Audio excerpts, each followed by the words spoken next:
Ang ginawa ni Vice, dahil syempre hahanap ng gwapo, ganun. Nakita ako.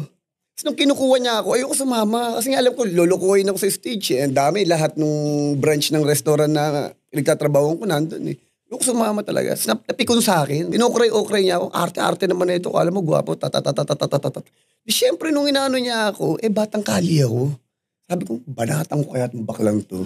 Ganun talaga yung nagigil talaga ako sa kanya nun. Kasi hindi naman kami close. Alam ko kaibigan siya ng pinsan ko, pero kami close. Nagigil ako, gusto kong banatan. Tapos pati pa sa stage, inaano pa rin niya ako, di niya ako tinatantanan. Ganun pa rin siya ng ganun. Then after that, nakita kami ng pinsan ko. Sabi ko, kuya, pagsabihan mo yung tropa mo ha. Sabi ko, ganyan. Sabi ko, gugulpihin ko yung baklang yan. Tapos after that, nung sinabi ng pinsan ko kay Vice, hindi ko alam na pinsan mo. Sabi niya, ganyan yung cute, tutut. And then naging okay naman yung pag-ano. Tapos hanggang sa nagkita na kami. Nagpunta ako sa punchline, pinakilala kami sa isa-isa. Tapos naging magtropa kami. Yun na yun. Kasi barkada niya mga pinsan ko sa kapatid ko, naging close din kami ni Vice. Hanggang naging close kami.